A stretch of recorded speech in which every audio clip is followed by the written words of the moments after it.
Hello guys, एक बार मैं फिर आ चुकी हूँ सोशल मीडिया पे सुर्खियों में जगत दीदी जी की चर्चाओं का विषय लेके कि हमारी प्यारी जगत दीदी नो प्यारी उनके ऊपर शोभा नहीं देता है, हमारी नकटेढ़ी दीदी जी शादी कर रही हैं। तो ये खबर सुन के आप सबको कैसा लगा?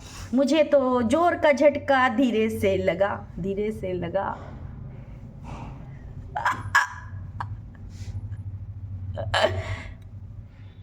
तो आप लोगों को भी सुन के ये चर्चाएं जो इस समय फैली हुई हैं, सुर्खियों में बातें हो रही हैं, ये सुन के तो आप लोगों को भी कहीं ना कहीं तो झटका गाइस लगा होगा।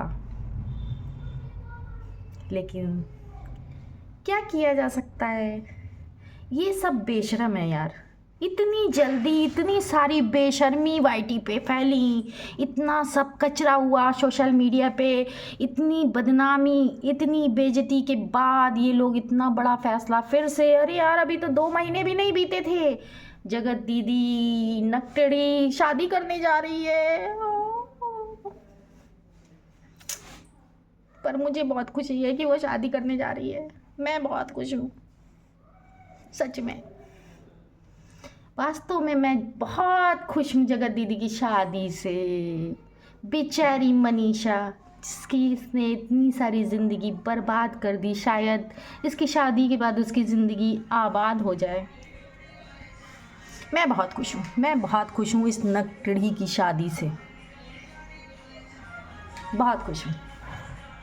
आप लोग भी गाइस खुश हैं? तो प्लीज़ कमेंट करना मत भूलिएगा, ज़रूर बताइएगा कि किस किस को इस नकटेड़ी की शादी से खुशी हो रही है। मुझे तो हो रही है, क्योंकि मैं मनीषा को लेके बहुत खुश हूँ कि ये उसकी ज़िंदगी से जब दूर हो जाएगी तो उसकी ज़िंदगी आबाद हो जाएगी और एक बार फिर से हमारी मनीषा और लप्पू भैया एक हो जाएंगे। मैं मनीषा के लिए प्लीज़ सोचना पड़ जाता है, इसलिए मैं लप्पू भैया का नाम ले लेती हूँ। तो शायद हमारी ऑडियंस भी यही चाहती होगी कि एक बार फिर से मनीषा और सचिन एक हो जाएं, है ना ऑडियंस? तो प्लीज़ कमेंट करना मत भूलिएगा, ज़रूर बताइएगा कि आप लोगों को कैसा लगा ये सुन के। तो बेचारी कुछ दिन पहले वो इतना डिप्रेशन में थी, उसके पिताजी, उसकी माताजी, उसके भाई बोल रहे थे माइग्रेन से पीड़ित है, बहुत उसको तकलीफ़ है, वो डिप्रेशन में इसलिए कुछ बोल नहीं पा रही है, कुछ कह नहीं पा रही है। यार, इतनी जल्दी इन लोगों का डिप्रेशन कैसे समाप्त हो गया? अभी तो ये मामला ख़त्म होते होते फिर से ऊंचाइयों पे जा रहा है और इन लोगों का डिप्रेशन इतनी जल्दी समाप्त हो जाता है। कितने बेशरम है यार ये लोग, कुछ समझ में नहीं आता है। इस जो सुर्खियाँ ये आई हैं शादी वाली, तो मेरा तो मानना है ये कहीं ना कहीं तो 90% सच है, क्योंकि कोई भी चर्चा बिना चर्चाओं के नहीं होती है। मानते हैं ना आप लोग?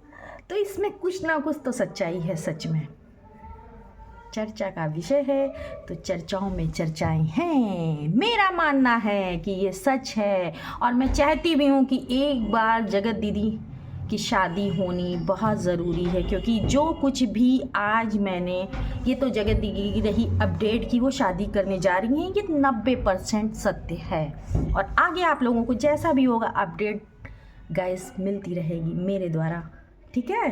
तो आगे बढ़ते हैं। अब मनीषा की लाइव की बात कर लेते हैं। आज मनीषा की लाइव आती है और वो बेचारी बहुत दुखी, वास्तव में उसकी आंखों से इतना ज़्यादा दर्द दिख रहा था जो मुझे बहुत बहुत बहुत ज़्यादा फील हो रहा था और मुझे अच्छा नहीं लग रहा था उसका ये दर्द। ये जब वो बोल रही थी मुझे बहुत तकलीफ़ हो रही थी, पर्सनली बहुत ज़्यादा तकलीफ़ हो रही थी, मैं देख नहीं पा रही थी उसको। उसका आज जो लाइव में उसने आके बताया है ना कि ज़रूरत पड़ेगी तो मैं सारी सच्चाई सामने ज़रूर लाऊंगी विद प्रूफ ऑडियंस के सामने। अगर हमारी ऑडियंस कहेगी तो मैं विद प्रूफ सारे सबूत लाके अपनी ऑडियंस को दिखाऊंगी। और उसका मानना है कि अभी भी ये लोग सिर्फ सफाई दोनों लोग दे रहे हैं। अभी भी ये लोग का मतलब है, मनीषा ने खुल के नाम नहीं लिया लेकिन ये बोला ये लोग अभी भी गेम खेल रहे हैं हमारी ऑडियंस के साथ भी और मेरे साथ भी। ये अभी भी गेम खेल रहे हैं, इन दोनों की बातें अभी भी हो रही हैं और अभी भी ये सब दोनों एक ही हैं।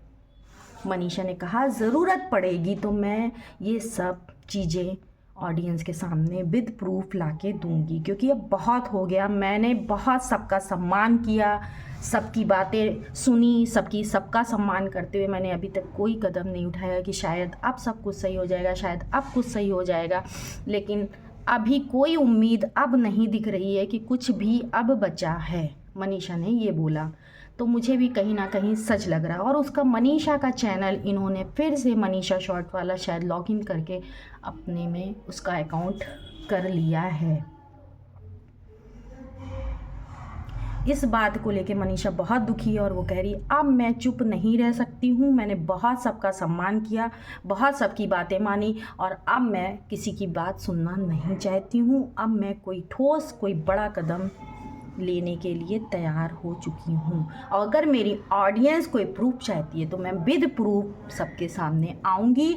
और उसने ये भी कहा कि मुझे ऑडियंस का सपोर्ट की आवश्यकता है। ऑडियंस अगर मुझे सपोर्ट करती है तो बहुत अच्छी बात है, वरना मैं अकेले ही कुछ ना कुछ ठोस कदम बढ़ाने जा रही हूँ। जो कि मुझे सुन के ऐसा लगा कि वो आज सच में जो बोल रही है वो सच, उसकी अंदर की बातें, उसकी अंदर की जो फीलिंग है वो बाहर आ रही है। सच में उसने बहुत बर्दाश्त किया, बहुत बर्दाश्त किया। और कोई औरत होती तो पता नहीं कहाँ से कहाँ सचिन और ये जगत भैया और ये जगत दीदी पता नहीं कहाँ से कहाँ उड़ गई होती, है ना।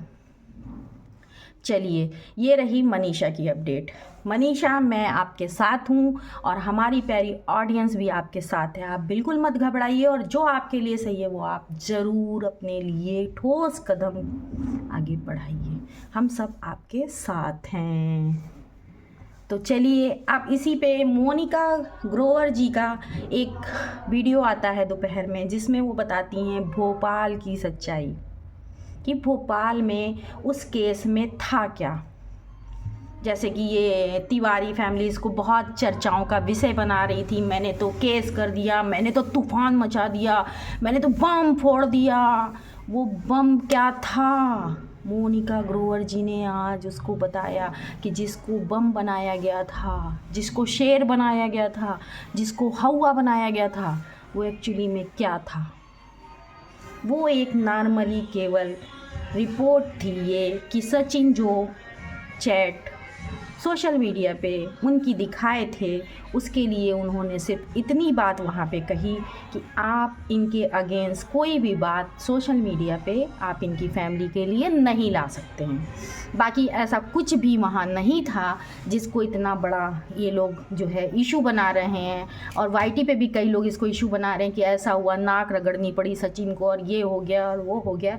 ऐसा कुछ भी नहीं था, कुछ भी नहीं था। केवल 11 नवंबर से 19 नवंबर तक सचिन को ये मना किया गया था कि आप वीडियो बनाइए, लेकिन नॉर्मली वीडियो में आप किसी तिवारी फैमिली के सदस्य की कोई चर्चा मत करिएगा। ये थी केवल बात।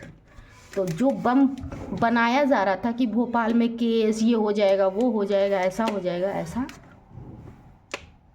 सिर्फ ड्रामा था और कुछ नहीं था। तो ये था भोपाल के केस का सच। ऑडियंस के सामने मैंने कहा इसको रखना बहुत ही ज़रूरी है। हमारी ऑडियंस जाने तो कि जिसको ये लोग हवा बना रहे थे वो हवा नहीं, हलवा था। हलवा हलवा हलवा, गाजर का जाड़ा है ना, हलवा था। तो फिर आगे चलिए, आगे मैं ये बात बताती हूँ आपको कि जो भी कुछ है ये लोग सिर्फ ड्रामे करते हैं और ड्रामे से ये लोग सिर्फ डॉलर बनाते हैं और इनका काम है ऑडियंस को चूतिया बनाना, ऑडियंस को गुमराह करना, ऑडियंस के साथ खेलना, उसकी ऑडियंस के साथ गेम रचना, ऑडियंस को उसी में गोल गोल घुमाते रहना और अपने डॉलर छापते रहना। तो गाइज़, आप लोग बिल्कुल इन लोगों की बातों पे विश्वास मत किया करिए। इन लोगों का थंबनेल कुछ होता है, वीडियो के अंदर आप जाएंगे तो कुछ होता है। यही इन लोगों की चाल है, सिर्फ views views views views views. तो ये रही आज की हमारी प्यारी अपडेट जगत दीदी और सचिन जी और भोपाल की सच्चाई, भोपाल के केस की सच्चाई कि क्या थी।